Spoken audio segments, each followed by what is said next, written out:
All right, welcome back to another episode of Real Talk, Michigan edition, or should I say college football playoff edition. Jeff here. Dan, how are you, man?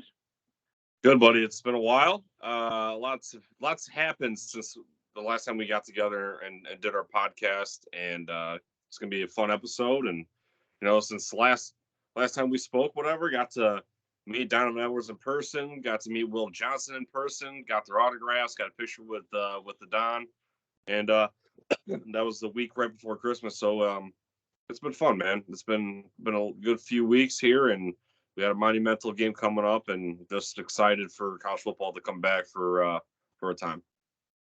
What I have come to realize is that I strongly dislike the long break. Yeah, Um, it just feels out of place, and I hope that with a college football playoff system that somehow goes away. Um, I don't know if it will or not. I guess time will tell, but it's just a long time. You know, this isn't even a dig. Ohio State didn't play in the Big Ten championship, so their last game was in the late November. They're not going to play a game until the last week in December. That's a full month. That's just a lot. That's 4 straight weeks. Um, Michigan obviously 3 straight weeks. It's just a weird layoff, and it just feels out of place. And I kind of lost my juices. But hopefully yeah. this podcast gets them back going, as well as just this week leading up to. So I'm pretty hyped up. So yeah, as you alluded to, lots happened. Lots happened. Um, as soon as that Big Ten championship game ended, coaches are back on the recruiting trail, and right before Christmas, you kind of have the national. Actually, was it right before Christmas? Yeah, right before Christmas, you had National Signing Day. Um, Michigan, as of right now, because there's still a second one, people forget this. It is not complete, but as of right now, with the early signing day, recruiting class comes in at 17th. Ironically, TCU comes in at 18th. Kind of funny. Um, not a world beating class by any means. For instance, you got Bama at 1, Georgia at 2, Texas at 3, the U at 4, Ohio State coming in at 6th. Couple of notable schools at the top. Michigan falls right in line with some random other schools there. Um, but as far as the transfer portal goes, they've been making a lot of noise there. They're currently number 2 in that rankings, but it's right behind Florida State, and they're right there tied with Florida State and Colorado. They're all kind of right there, dead nuts tied. So, but as far as the rankings goes, they're number 2. Let's talk recruiting. Is there any standout recruits that you've seen came in that you just like? I can't wait till this guy hits the field, or anybody impactful that you're excited for right away?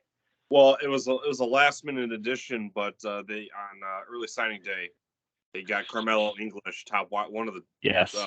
one of the top 4-star wide receivers. So that was that was a great one. And then Jair Hill, Sugar Hill, whatever. He kind of trolled the top five I'll put on Twitter, and then he did a little sneak attack with Michigan at the end. Thought that was Yes. nice. And they've had him for a while, but Eno Anetta is a defensive lineman. That dude's a beast. And real quick, they have, I think, 3 or 4 early enrollees. One of them, Benjamin Hall, I think is his name. He's one of the running backs. He's already practicing in Phoenix right now with the team. So they got pictures of him rocking number 32. He was taking drills right before Donovan Edwards was. So that's kind of wild to me.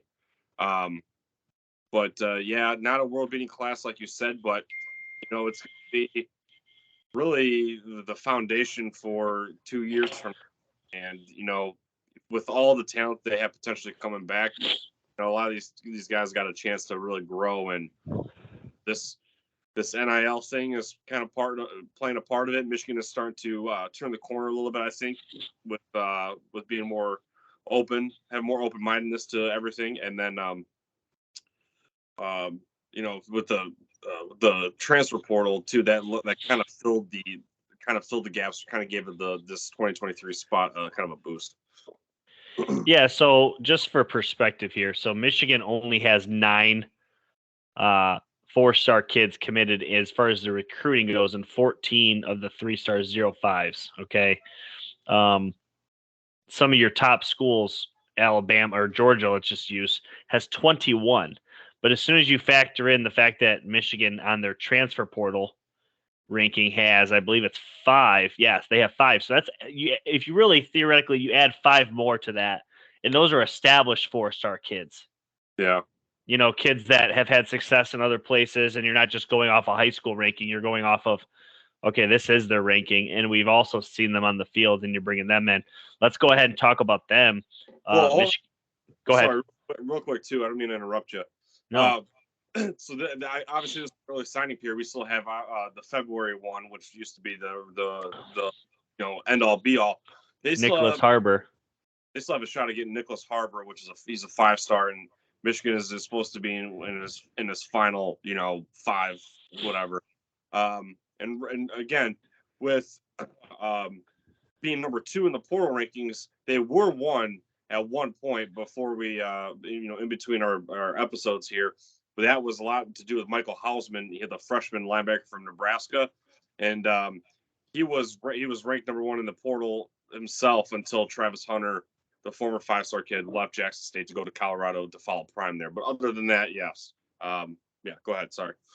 You're good. So as of this was just a couple of days ago, Michigan's transfer class, number 2 overall player, 4-star linebacker.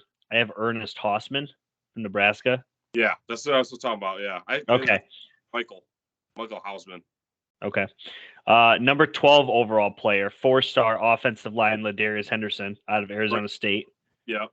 Number 27 overall player, 4-star edge, Joshua Stewart out of, it looks like, Coastal Carolina. Apparently this dude was an absolute wrecker on the edge for them. Yeah.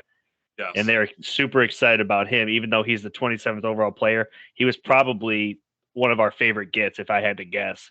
Mm-hmm. Couple of in conference, Indiana sends TJ Barner and Jack Tuttle, both of those guys who are basically they have a college connection. They come over as some added depth. It'll be interesting to see what Tuttle brings, obviously as a 3-star transfer. I believe he's also a graduate transfer, if I'm not mistaken. AJ Barner, a former 4-star, adds some depth there with losing Eric All. I think that's nice. And Schoonmaker is going to be gone too. So, and then one last guy, 4-star offensive line, Miles Hinton. So this team went out and they got several, in my opinion, 2023 starters potentially on a couple of positions. And guys, obviously we knew we needed help at linebacker. The offensive line was still going to need help, even though it's been a juggernaut. You're still going to lose some pieces here and there. This is an exciting run that Michigan seems to be on as far as recruiting both sides of the line of scrimmage. Opinions as far as those guys, anybody that completely stands out. Obviously, I named the names, but is there anybody you're super excited for? Anybody that you feel like just is a nice fit there? Well, first of all, linebacker and offensive line. That was like my one thing that I wanted them to go out and get, and they did. And again, with that Hausman kid from Nebraska, that immediately fills the role. Is when Barrett goes to the NFL this offseason, Hausman can step right in there and fill the void, so to speak. And we're going to be returning, I think 3/5 of our offensive line next year, maybe 2/5, and a couple of these guys can, I want to say, plug and play, but it doesn't hurt to have 6-7 starters. Like this year, always having, when one guy goes down, you have then the next man up, and they're trying to keep that rotation healthy, keep that that experience down. So yeah, I'm completely happy with that. And again, like I said a little bit ago, the transfer portal is really kind of given this 2023 class a boost, since we are just outside the top 15. I think I lost my train of thought earlier. So what hurt Michigan this class was the NIL stuff, but again, Michigan is turning the corner. And secondly was, early in the season was a lot of the Jim Harbaugh Minnesota Vikings stuff, whatever. Yes. And that kind of derailed things a little bit, and the timing of it all. So not a bad place. Obviously last year's recruiting class did kind of hurt because of the Minnesota Viking thing. And this year's recruiting class, like we talked about, isn't exactly a world-beating class. We're going to have success in that transfer portal to kind of make up for the lack thereof, because in quote-unquote, in 2 years, when this class is supposed to be leading they're the upperclassmen, they're the juniors and seniors. It might not be what we expect it to be. So Michigan just has to continue having success, and a national championship in January would more than lock up a few other players. I'd have to assume you could flip some more kids. As far as success and awards, Blake Corum named a consensus All-American, basically a unanimous All-American. Everybody voted him as an All-American. I thought it'd be fun. I kind of shot you this text as an idea, as a prelude of something that we're going to hopefully knock out this summer to kind of keep this Michigan pod afloat. But wanted to kind of knock out our rankings. There's been 7 consensus All-Americans since 2000. It's been done 8 times, but only 7 players. And I figured it'd be fun to rank them. So real quick, before we do, I'm going to list some accolades here. These are in no particular order. I just kind of wrote them down based off of a picture I seen. First one is Blake Corum, obviously just recently. He had 1,463 rush yards, 18 touchdowns, 1,500 scrimmage yards, and 19 touchdowns. So that's really the better stat there. Steve Hutchinson, unfortunately, a lot of his stats aren't exactly like made available, but from what I did obviously know, he's a first-round pick, went 17th overall, and he is now in the NFL Hall of Fame. It doesn't have a lot to do with his college statistics, but he was an absolute hog. Jake Long, 2-time consensus All-American. He's the only 2-timer on this list. First-round pick, number 1 overall, 4-year starter. Braylon Edwards, 2004 Big Ten Player of the Year, the Biletnikoff Award, and obviously a consensus All-American. 97 catches for 1,330 yards and 15 touchdowns. Very impressive. Okay, get ready for this next one. Jabril Peppers, 2016 consensus All-American, Big Ten Defensive Player of the Year, and the Rodney Lott Trophy winner, which is basically the best defensive impact player. His stats are, they don't jump off the page, but there's a ton of them. 66 total tackles, 13 tackles for loss, 3 sacks, and a pick defensively. He had, and also a 2-point conversion, fumble return. He also had 167 rush yards, 3 touchdowns, and then just shy of 1,000 return yards in a touchdown. Next player, Lamar Woodley, 2006 consensus All-American, Big Ten Player of the Year, the Ted Hendricks Award, which is the best defensive end, and the Vince Lombardi Award, which is the best defensive lineman. He had 36 tackles, 16.5 tackles for loss, and 12 sacks. He also had 4 forced fumbles and a fumble return touchdown. And then last but not least, Aiden Hutchinson, the 2021 consensus All-American, 2021 Big Ten Defensive Player of the Year, the Ronnie Lott winner. That's an impact player, the Ted Hendricks, which is the Defensive Lineman Award, and then the Vince Lombardi for the defensive line. 62 tackles, 16.5 tackles for loss, 14 sacks, 2 forced fumbles, and a fumble recovery. Aiden was an absolute hog.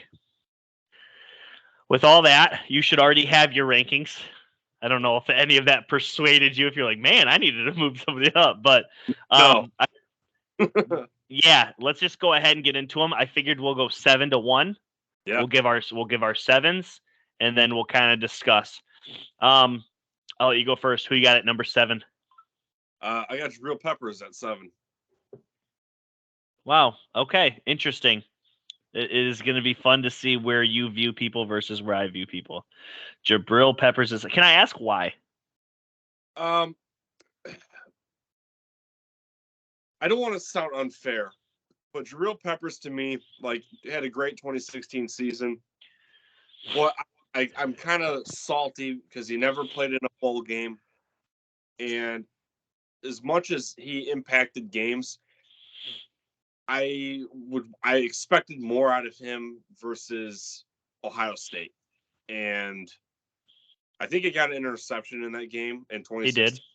He did. For all the hype around him, and again, maybe I'm being unfair, but I expected more out of him, and I just never got it. And again, part of that is just never playing in a bowl game because of cramps and all that shit. Whatever. I just have him at 7. Yeah, I don't think there's going to be too many of them to beat you up over.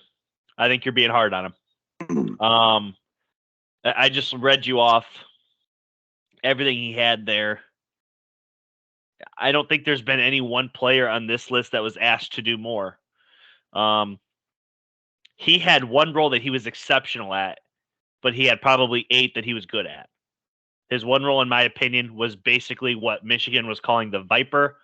Not a lot of NFL teams use it. A few. New England's actually one of them, where they kind of have the strong safety roaming around the box at all times. They're not really playing deep. Jabril Peppers was fantastic at it. He was more a linebacker than he was a defensive back, but he could play defensive back. He could line up at corner. He could line up at safety. I think 7's harsh, but that's fine. I have Steve Hutchinson, and I think maybe I'm being unfair. Though it's the one player on this list that I never saw play it down. Mm-hmm. I've seen him play in the NFL, and because of that, he falls to 7 on here, which is, shame on me, but it is what it is. Number 6, I'll go ahead and start. I got Blake Corum. Love Blake. Nothing personal. This is a stout list. Yeah, it is. And somebody has to come at 7. Somebody has to come at 6. Blake Corum finds himself at 6 on my list. I got Steve Hutchinson at 6. Okay. Coming in at number 5, who you got? LaMarr Woodley. LaMarr Woodley. We are going to unanimously agree. LaMarr Woodley at 5, I feel like is a really nice spot for him. I think I see how this plays out the rest of the way because of where we have people, but we'll see. I'll start with number 4. I have Jabril Peppers. I thought that was kind of a good spot for him because the 3 guys ahead of him, I have no doubt in my mind, deserve to be. The other 3 guys, I kind of felt good about putting him there, but who you got at 4? I kind of real quick. This 3 and 4 for me might be interchangeable, maybe, but at 4, you might call this unfair too. I got A. Hutchinson at 4. Okay, I don't think that's unfair, depending on how you sell it to me, but I took this into consideration, even though it's not a stat. There is no guy on this list, nobody on this list, that had to carry a 10-year drought burden and take it off than Hutchinson. He's the only one, because Peppers had that burden but didn't get rid of it. Yeah, Hutchinson literally carried that burden and didn't need to come back. Could have went to the draft, came back, was a captain, won all these awards, beat Ohio State, took this team, got a Big Ten championship. That carried some weight for me, but I understand why you have him 4. Your turn with 3. Number 3, I got Blake Corum. Blake Corum. It feels high to me, but I get it, especially because it's recency bias, maybe in a way. Yeah. But Blake is a dog, and I think part of me, I don't know what it is with Blake, because I love him. He's earned all my respect. Yeah. There's something about he feels less than. I don't know why. I think right because his season just ended shorter than it had to. Yeah, that plays into it. Yeah. Number 3 for me is probably too low. The only 2-time consensus All-American, Jake Long. Absolute stud, 4-year starter. He's got all the accolades. But I just felt the 2 guys I have above him were just had more of a case to be number 1. So I left Jake Long at 3. Who did you have? You had Blake Corum. For me, number 2, you already said him. It's Aiden Hutchinson. I thought that was where I needed to place him based off of what I just told you, the 10-year burden. Didn't need to come back, but did. All those things. I have him at 2. Who do you got? I got Braylon at number 2. Okay. Yeah, I thought that's fair. One of my favorite players growing up, especially in high school, and literally made the number 1. He's not the first wide receiver in Michigan history to wear number 1, right? But he definitely earned it. and he was the last wide receiver to wear the number 1 that, in my opinion, really should don it. I mean, nothing against Angelo Anthony, nothing against Cole Crawford. And, Lloyd Carr kind of respected that rule. Jim Harbaugh kind of lets his players pick whatever number they want, like with the number 2 and everything like that.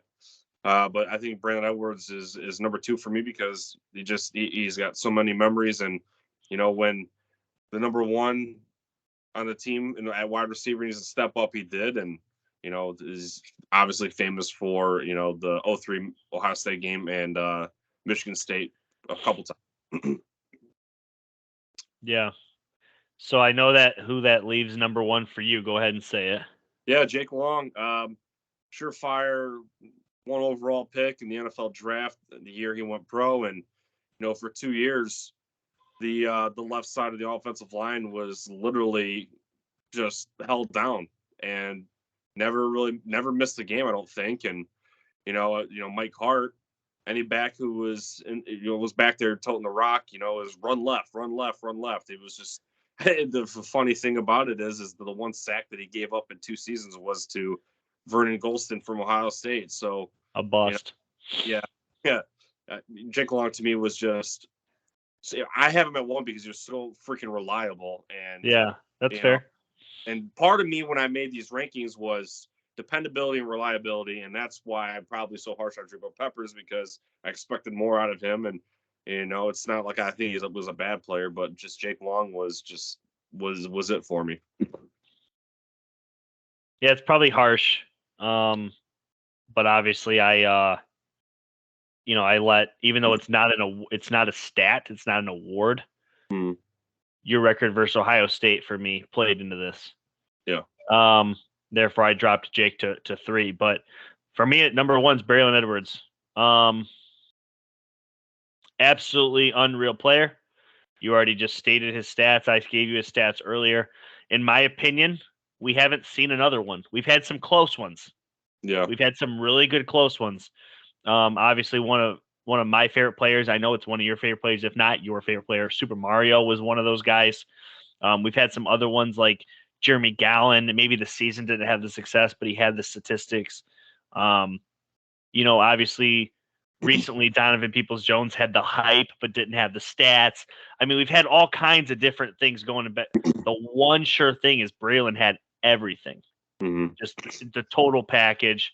And for me, he was number 1. But I understand why you ranked yours there. I think the only one that I think we massively disagreed on was Jabril and Blake based off of where they kind of fell. Right. So other than that, we mostly agreed. We were within a spot or 2 of each other. Anything else before we get to the mailbag? No. All right, I am pulling that up. Bear with me here. All right. So, first question comes in from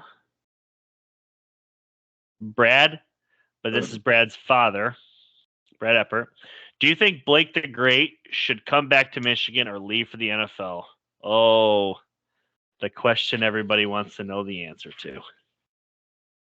I'll let you start here. I would love to have Blake Cornback as a fan. I think he also should come back. Back in November, I believe Todd McShay had Blake Corum's draft stock around mid-rounds, around 4 and 5. Running backs just don't ordinarily go early like they used to. I think that it'd be wise for him to come back, financially especially, but I could see him go either way. I'm sure he's 50-50, but as a fan and also as a realist, I think he should come back. Yeah, I mean,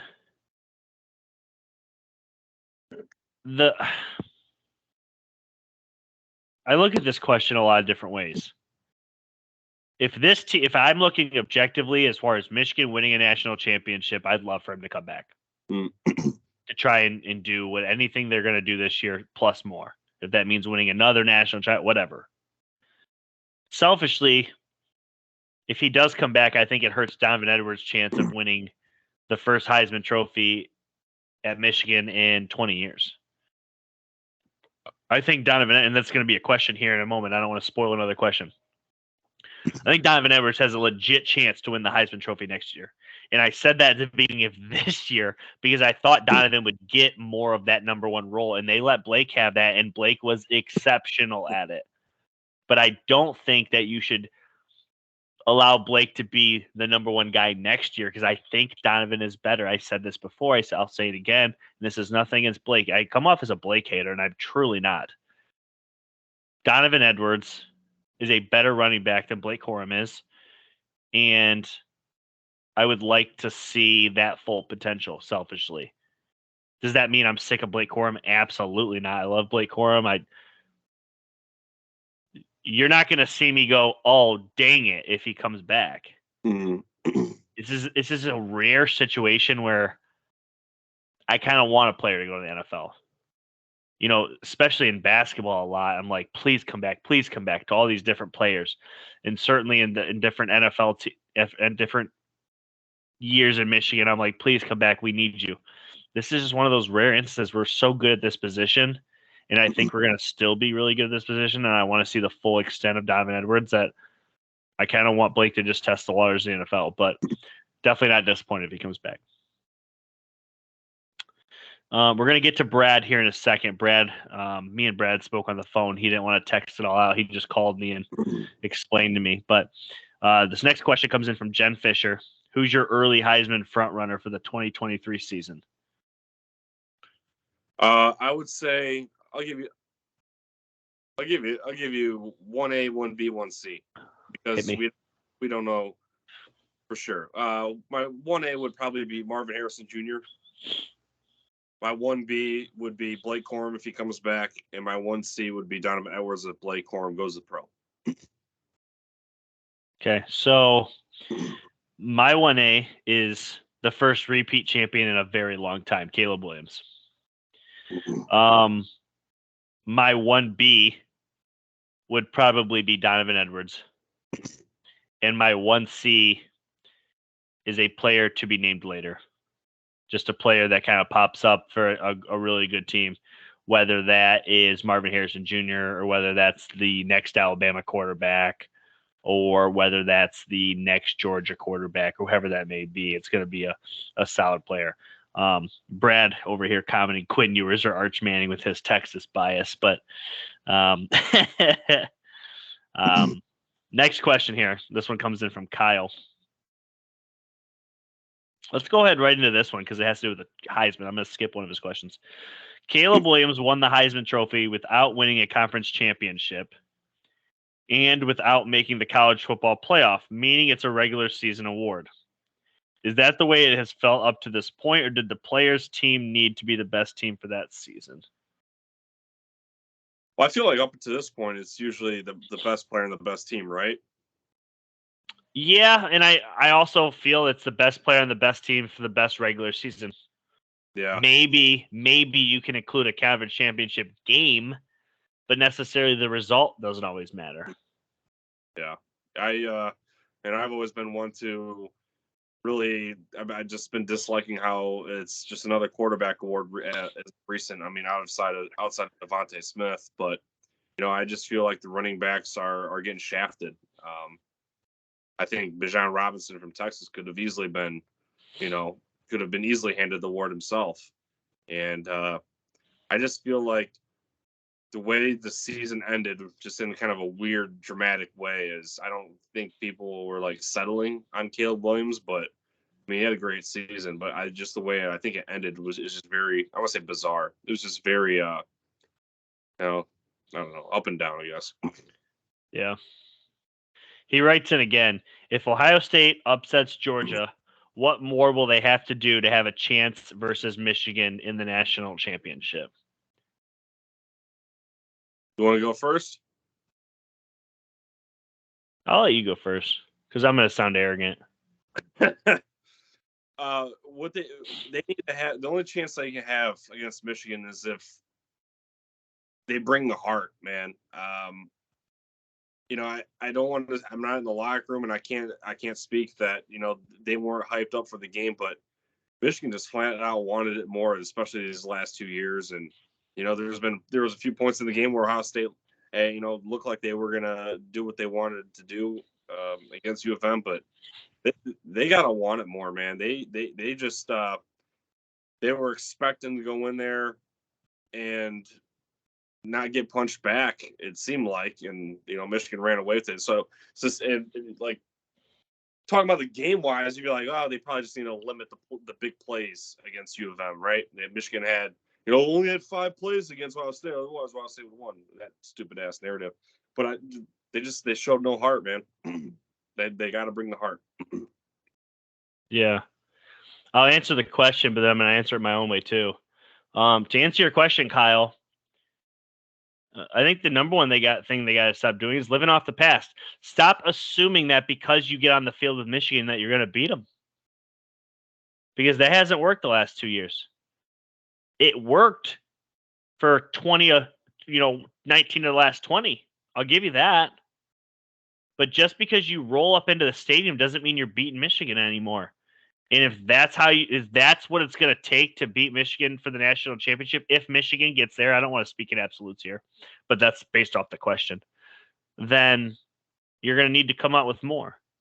Second part of the question, the second way I'm going to answer the question is I'm going to repose the question because I like to do that.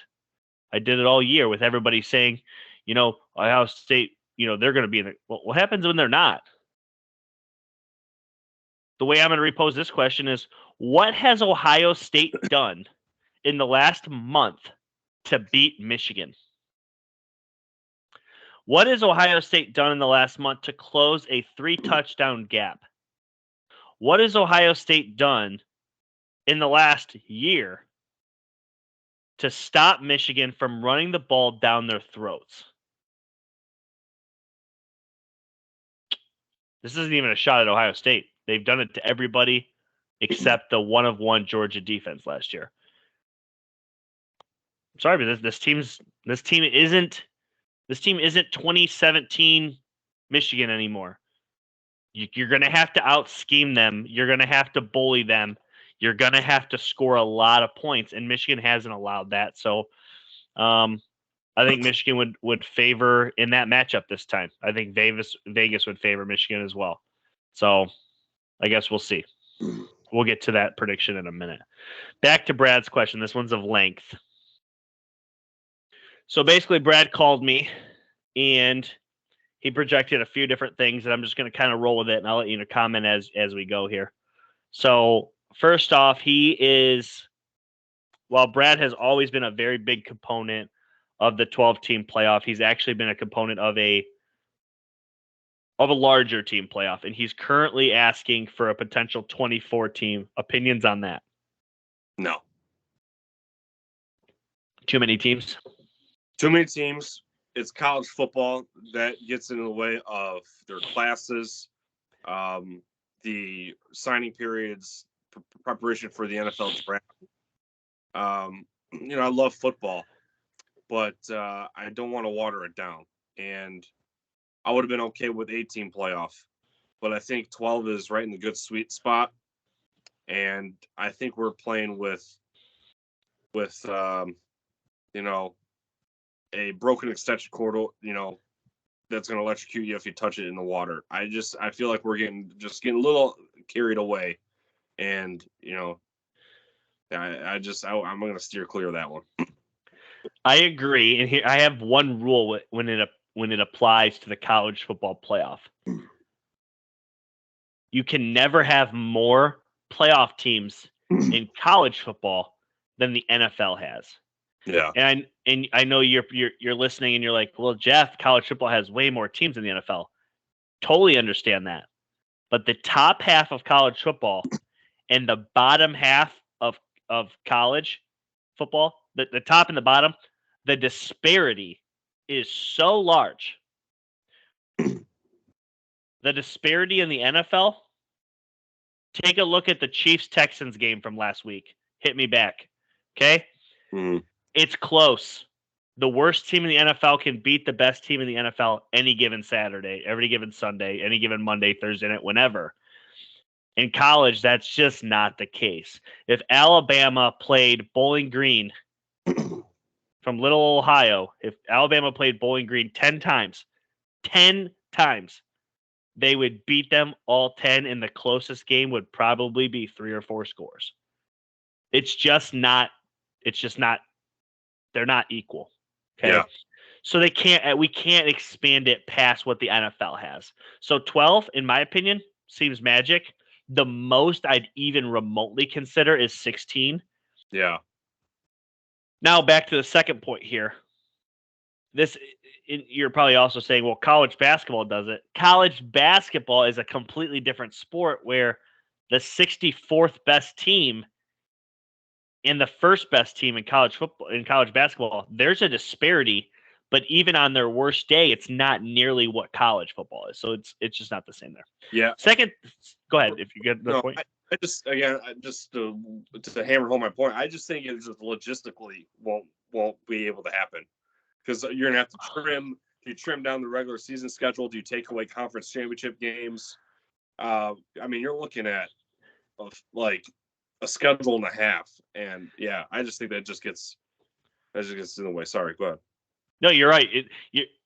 So you're already pushing these schools. 3 of the 4 schools that are in the college football playoffs have an opportunity to play 15 total games. Yeah. That was never the case even 10 years ago. So Yeah. We've come a long way, and you're asking these kids to play more games by the time that playoff ends, because there's going to be a conference championship. They already said they're not taking that away. We're talking 16, damn near 17 games. So I'm interested to see how that plays out. But the second point, as it pertains to bowl games, so you still have your playoffs, okay? But as it pertains to bowl season is like week 0 or week 1 for now on. It no longer happens after the season. That is your new week 1 or week 0 opponent for the following season. Opinions on that? So, for instance, Texas did not make the college football playoffs. They're currently matched up against Washington State. They would have to play Washington State in a week 0 or week 1 game next year as their bowl game. Bowl games would still exist, but you wouldn't have to worry about the opt-outs. You wouldn't have to worry about the transfer portal, because it would then take place the following year. It's kind of like here's your opponent that we just made for you based off of how your season finished for next season. Opinions on that? I thought it was intriguing. Very intriguing. Yeah, very interesting. Yeah, I mean, I like the idea. I just wouldn't want it. It's just my, You're a traditionalist. Yeah, I'm a traditionalist, and to bring up another quick point is, when we talk about, these opt-outs of players skipping the bowl games to go prepare for the NFL draft, I think one way to put a Band-Aid on that is offer these kids, or give them these kids playing in the game a percentage of the revenue that come from the game, and then that way you have something to look forward to, a motivation, because we've talked about it in the beginning of this season, how last year Michigan State Pitt, Kenny Pickett, Kenneth Walker was going to be a showdown, and then it turned out to be a backup quarterback in Michigan State. I had a rally from behind to win, and it was not as intriguing anymore, so to speak. So yeah, I mean, it's a very, very cool idea though. Yeah, he also brought up so with the 12-team playoffs, 4 of those teams get a bye, right? Yeah. So instead, next year, because they would obviously all need opponents too, next year, you would just reseed them 1 through 12.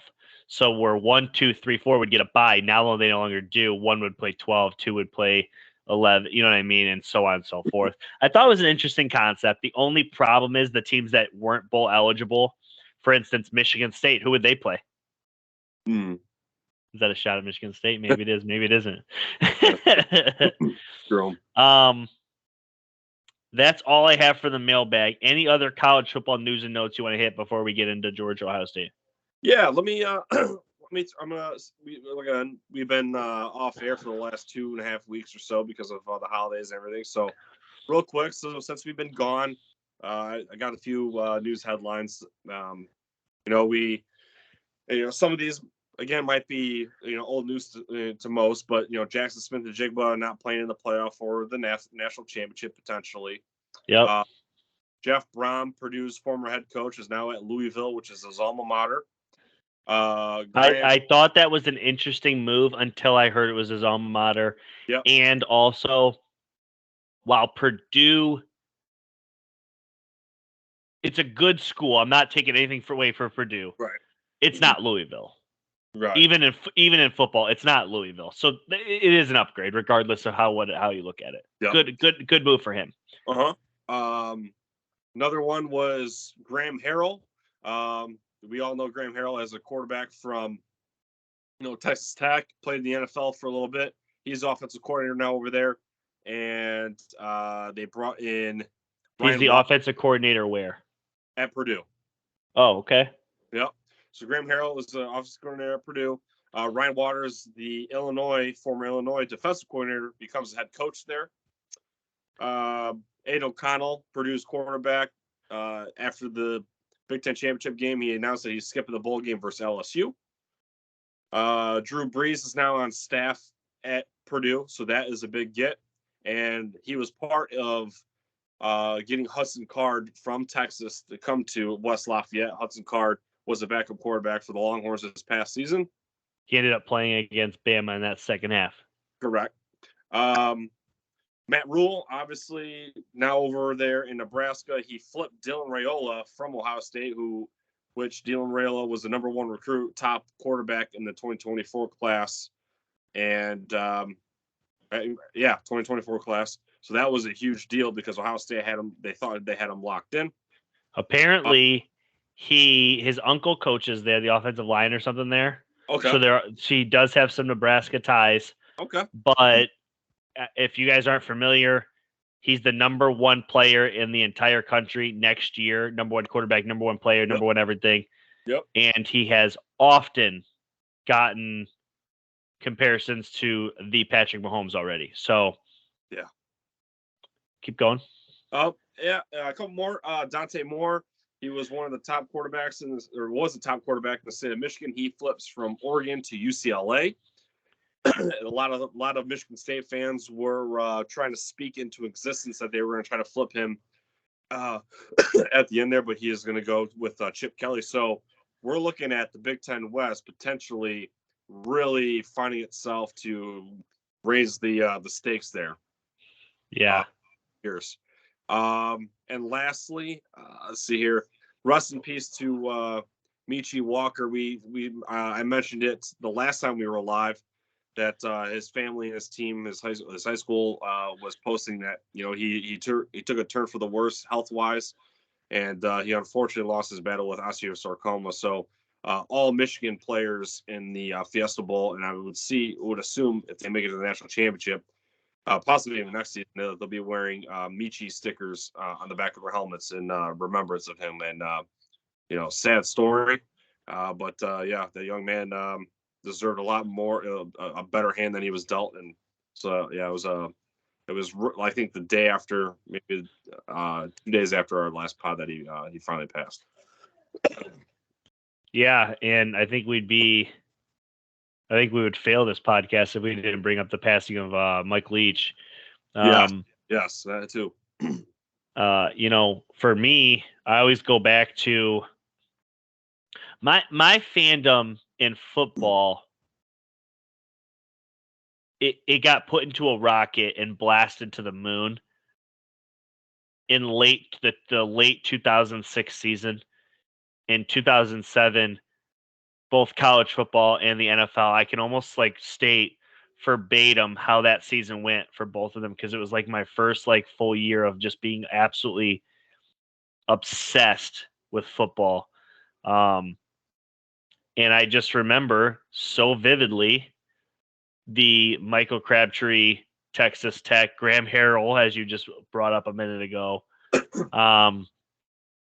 led by Mike Leach in that air raid attack, and how Graham Harrell and Michael Crabtree from Texas Tech beat up on Colt McCoy at Texas, who beat up on Sam Bradford at Oklahoma, and Sam Bradford, Oklahoma beat up on Texas Tech. Like, it was just a three-way battle.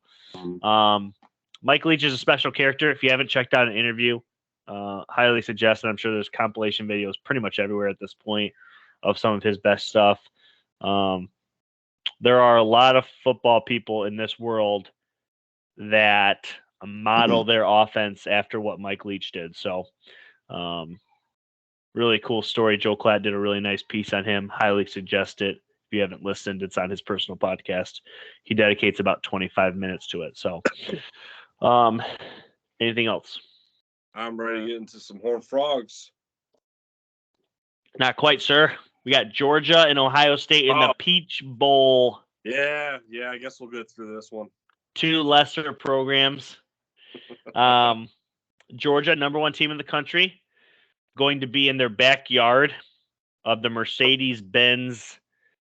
It's where the Atlanta Falcons play, right down in Atlanta, Georgia. So Georgia obviously has to travel a hop, skip, and a jump to play Ohio State.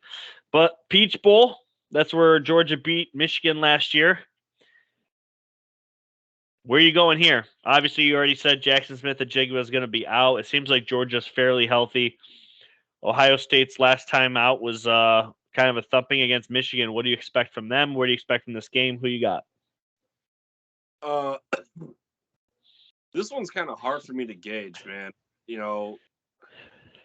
I think for Ohio State, Maya Williams is still out. And Georgia's defense is already great at stopping the run. I feel like this is going to be a lot of pressure for C.J. Stroud, and some people might say it's biased. I just think when it comes to just pressure situations, man, he doesn't play poorly, but he makes ill-timed decisions, and it really showed this past year against Michigan. I don't know, man. Georgia, I don't think they're as good as last year, but they're just overall just really balanced, and I think Ohio State will keep it close. I'm gonna take the Bulldogs here. I wouldn't be surprised if Ohio State pulls out an upset, but I just think Georgia is just the better team, and Stetson Bennett is, in year 10 at college, just like Chris Farley at Marquette. But I'm going to take the Bulldogs by probably maybe 4.5, 2 scores. Yeah, the weird thing about this game is, there's 12 games of the college football regular season, and I bet you 11 of the 12 weeks, Ohio State and Georgia were 1 and 2. Whatever the order may have been, but they were 1 and 2 most of the year. So it's kind of a fun game, based off of what the early season thought of these two teams. I just think Georgia is going to be too much up front. Ohio State, I think, will score, but I think Georgia will too. Give me the Bulldogs 27-24 as they look to repeat for a national championship. I think Georgia gets the job done. That game is 8 o'clock on New Year's Eve. Looking forward to that one. Next game here, TCU. Before we get into their matchup with Michigan, let's take a look back. So they week 1, they played at Colorado. They win 38-13. Colorado was a dumpster fire this year. Nothing to brag about there. Week 2, they played Tarleton. Who is that? Tarleton. It's a Texas school because the state of Texas is the logo with a purple T. Okay. Probably robotics team. I don't know. Their robotics team. Jeez Louise. Okay, my computer was all right. My computer's do you have the schedule in front of you? Yes, I do. Okay, read it off because my computer just froze now. All right. So after stopping Tarleton 59-17, they got in a little back and forth battle with Tanner Mordecai at SMU. They won 42-34. Okay. And beat number 18 Oklahoma 55-24. Oklahoma was trash. Yeah, they go on the road to beat Kansas. I believe this was the game they had college game day. They win 38-31. I believe, if I correct me if I'm wrong, but I think this is a Kansas game where their backup quarterback came in. So Kansas, before that game, had already lost. They did start the season undefeated, but they had already lost going into that game. So in my opinion, it wasn't as impressive. Yeah. But it's still a nice one at the time. Kansas did not finish the season well. I think they were 6-6 maybe. Okay. They really tapered off. I don't know about the whole quarterback situation you're bringing up, to be honest, but I know early on that felt like a big win. It did not end up being one. Okay. And then the following week, number 8, Oklahoma State, they won 43-40. After that was that's a big win. That's a big win. That's a big win. We talked about this when we were doing our upcoming games, and we talked about this trio of gauntlet teams here for TCU, and this next one, Kansas State. This is the one where they were down by, I think, a few scores. They came back, battled back, won 38-28. Following that was at West Virginia, 41-31. After that, Texas Tech, 34-24. Followed that up with a win at Texas, 17-10. Baylor, they played at Baylor, won that by a point, 29-28.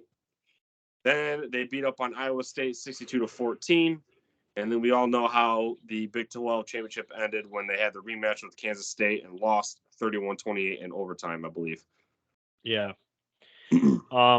First off, great season. They beat every single team on their schedule. That's all you can ask for, right? They became the first team since like the 50s to play 4 ranked teams in a calendar month and win every game.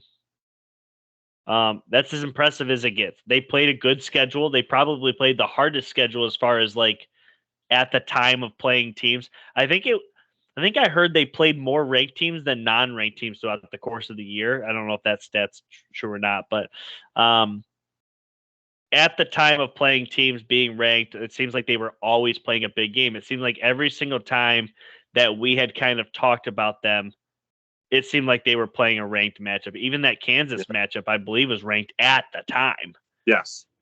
So is it now? No, but when a game is ranked, it does have a bigger magnitude, and when you're able to win those games, that's huge. Mm-hmm. So yeah, I think that's overall. I think it's a really impressive season. I think the one thing that I noticed about this team: 13, 17, 34, 24, 31, 40, 28, 31, 24, 10, 28, 14, 28. And they didn't have to play the Michigan Wolverines. They're going to give up some points. That's very apparent. The 2 best teams that Michigan played all year, Ohio State and Penn State, neither of them scored 30. I don't think either of them scored 24, actually. So, and they were able to give up 24, 1, 2, 3, 4, 5, 6, 7, 8, 9 times. Michigan's going to score. Matter of fact, I think Michigan's going to run it a lot. Do you have keys to victory? Am I putting you on the spot here? No, I mean, I just think that the key is Michigan be able to control the clock and run the ball. Absolutely. Real quick, though, TCU is terrible in the red zone. They're 76 right now on defense. And Michigan is 5th in the country on offense. They are 93 percentile. So Michigan scores in the red zone. TCU can't stop the red zone. And then TCU's red zone offense is 80th. Michigan's red zone defense is 32nd. So I think the red zone is going to be huge. And that was a huge key for them against Ohio State, was holding them to field goals and turning the ball over. And I think Michigan is going to kind of like the Purdue game. I think they're going to be okay with you dinking and dunking underneath, maybe get one over up top on us here and there. But when it comes down to a small field, they're going to really buckle down and force you to get 3. Yeah, I just think that Michigan's going to be too much in this game. My first key is control the entire game. TCU's known to give up points, and this team has to control the clock. With that being said, limit the turnovers and control this game. It goes into number one, but limit the turnovers. When you limit the turnovers, which this team has not done a lot of, is turn the ball over, they're very good and very tough to beat. And probably the most important one, second half adjustments, including and not limited to, you cannot, because I anticipate Michigan getting to a lead here. You cannot, under any circumstances, allow this TCU team to stay with you. Because if you allow them to crawl back, that's when TCU is very dangerous. They have a quarterback in Max Duggan that is a baller. He is a passionate player who gets his team to believe in what he's doing and what they can do is possible. And you never want to play a quarterback like that. You never want to play a team like that. So not only do you need to get ahead, you need to control this game. You have to break their will. You got to break their will. On the biggest stage, you have to show we were here last year. We got humiliated. And because of that, we stood on the field and watched them celebrate so that we could soak in those feelings and be back the following year. Well, now you're back. Beat them down. Beat them down. Break their will, beat an inferior team, and move on to the national championship. I got 38-21. I just feel Michigan is just too much in this game. I think they're going to really limit TCU. I think TCU is going to have a hell of a time stopping this run game. I just think that Michigan is posed to be. There's a lot of doubters. There's the last year doubters. There's the Ohio State doubters. There's the college football doubters. There's the people that are doubting them because of the whole transfer portal thing with Cade and Eric and all that stuff. There's a lot of doubters here. I think Michigan is just going to come in firing. And that's why I hate the layoff, because I feel like if this game was played back on December 10th, this is probably 40-10. But TCU's had some time to game plan for this, and Michigan's had some time to kind of come back down to earth. But still give me the Wolverines comfortable, 38-21. Yeah, and the layoff sucks. However, it does give you the opportunity to heal up and kind of rejuvenate and refresh. That is going to be huge in part because Mike Morris is coming back. He was seen not in street clothes, looked like he was in full contact. I mean, I think they were going through light pads today, but Mike Morris is looking like he's coming back from that high ankle, so that's absolutely huge. And you're right, Dugan is a scrambler. He's a runner. And I feel like Michigan, those edge guys are going to have to, bruise them up a bit, clean, obviously, but knock him down, put dirt in his face, get him on the turf. Another thing too is TCU is 87th nationally in allowing 10 plus yards or more, and they gave up 10 plus or more 175 times, and Michigan has been thriving on the big play all season, especially in the run game. And Donovan Edwards, man, him and Blake Corum are kind of similar, with the potential of breaking one at any time. But Donovan Edwards in that first half, I think he gets 4 here, 5 there, 3 there, 1 there, and then boom, 60, boom, 70. And I think this is going to look like a Purdue game. I just think that Michigan is going to keep that bend don't break. And one thing that Michigan allowed to kind of happen was obviously Charlie Jones and the big championship kind of just had a career day, and TCU's got a top 3 NFL prospect at wide receiver, Quentin Johnson. He's projected to go very good player. So Will Johnson, all those guys are going to have their hands full. And to see what else, I got one more thing here. What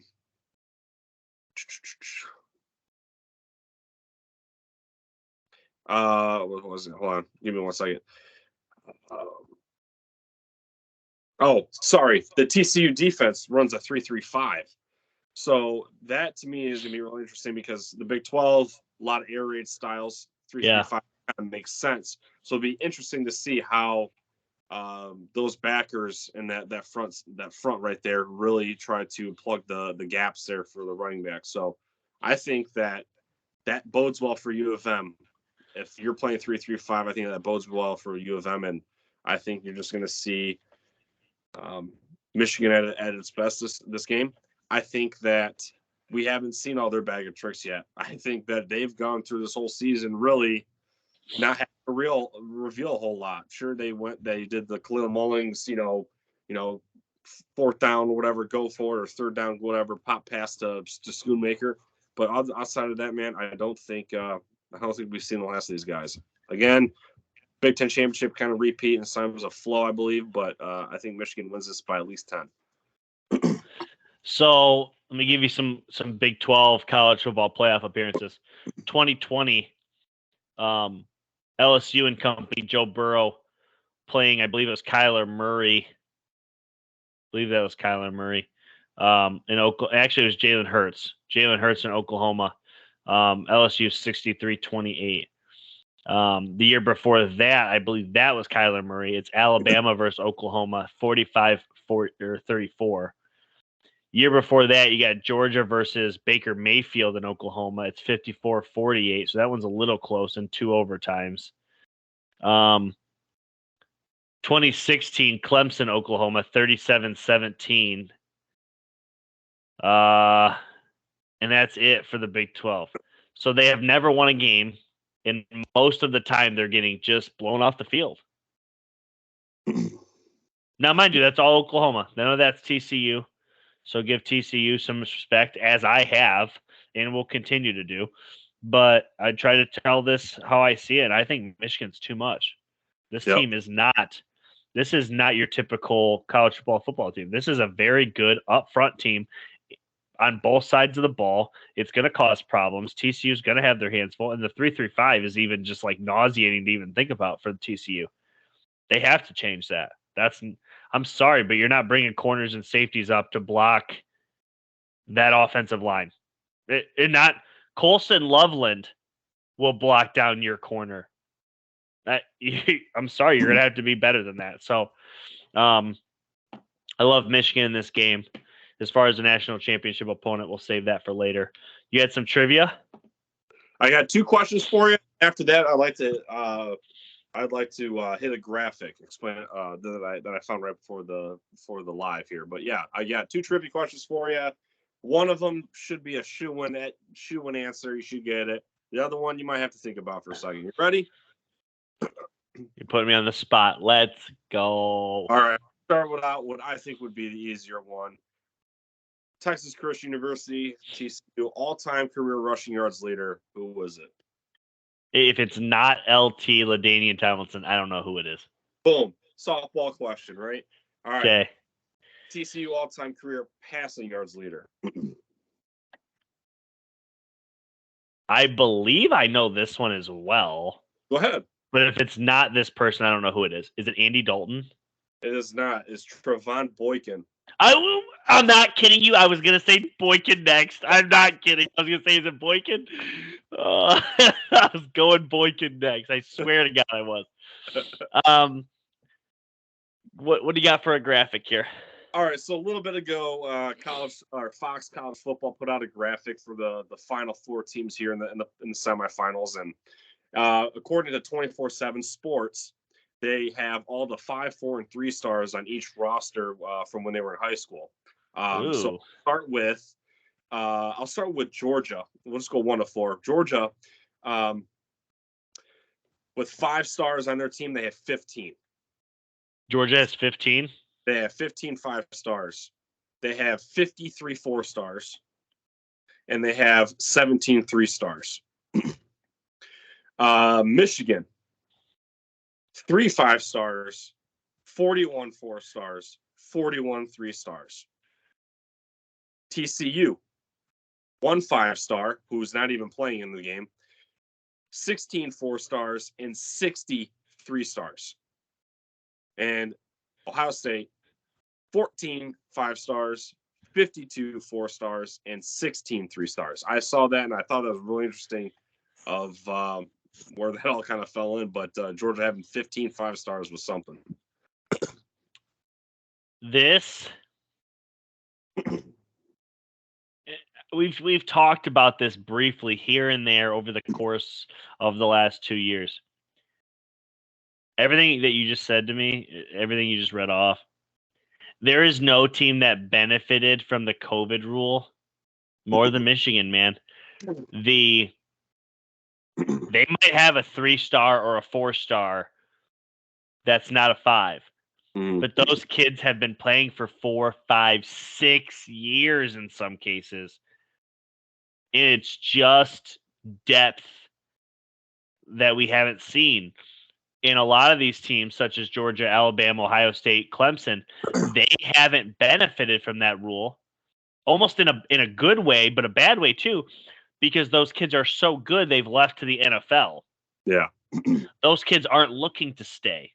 So it's kind of like that rare instance in college basketball where you have those starting lineups where they have 3 or 4 or maybe 5 seniors, and all of a sudden that team makes a deep tournament run. That is what you're witnessing with Michigan. They are very veteran. And I'm sure if I had to look at TCU's roster based off of what you just read, they would fall similar into that category too.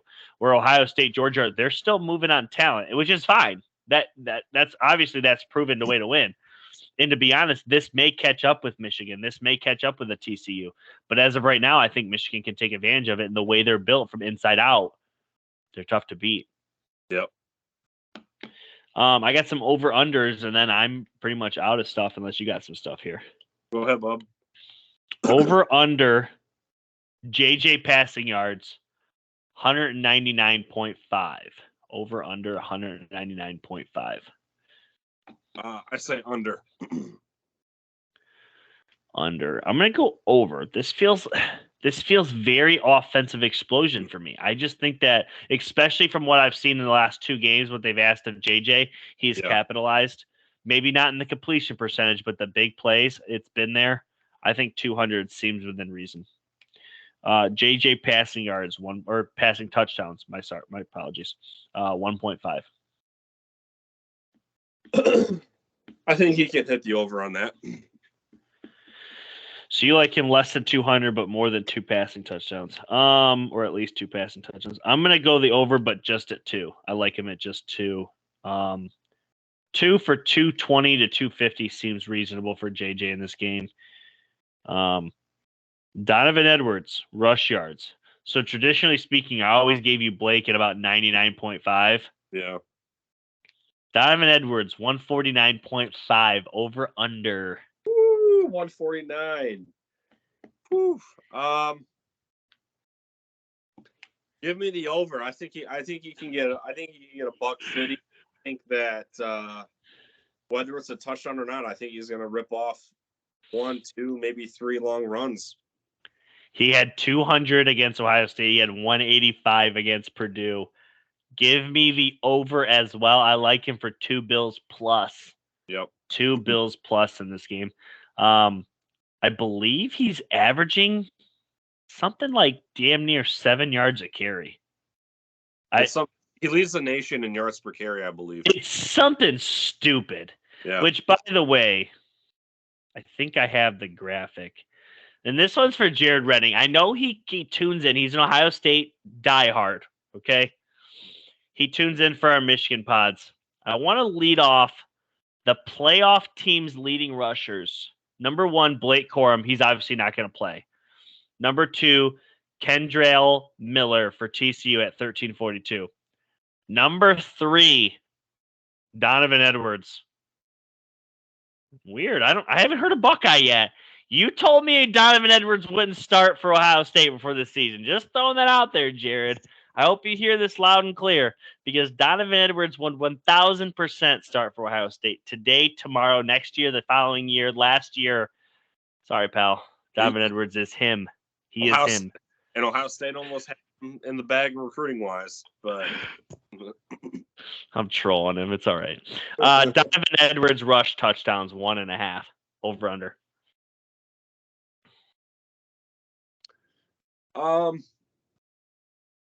Man, it's so hard not to pick the over, and because of the month layoff, I don't want to rely on just the analytics and stats, but TCU just gives up chunk plays after chunk plays, and it's just this is a matchup dream for rush offense, man. I'll take the over. Yeah, I think Donovan has a very big day. I said over 200, and I think he has over 2 touchdowns. If he sees 25 carries, I think he goes for 225 and 3 or 4 touchdowns. I think it's going to be a lot of Donovan scoring, and I think you'll get a couple of JJ through the air too. But I have him at 38. That's 5 touchdowns. That's 3 from Donovan and 2 from JJ. So 38-21 was my prediction. But that's all I got. Anything else from you? I'm all set, man. It's gonna be a big weekend. I'm going up to Detroit for a Red Wings game. My first time watching a Red Wings game, to be honest. Not a diehard fan by any means, but I keep my eye on them, so I'll be up there and I'll be in the Motor City watching this game right before I go into the LCA, and just want to get to this national championship. I don't give a shit if it's the Bulldogs or Ohio State. I just want I just want a national championship, man. That's all I want. There's nothing I want more. Literally nothing. My wallet can't handle the national championship merchandise that I will be buying. It can't. But you know what? That's not my problem. Yeah,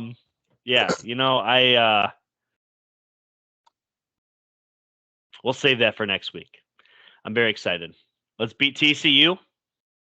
We pod regardless next week because we don't run scared if Michigan loses. That's not what we're about. Yeah, go blue. And we'll be back next week, win or lose. Go blue, baby. We're out. Real talk.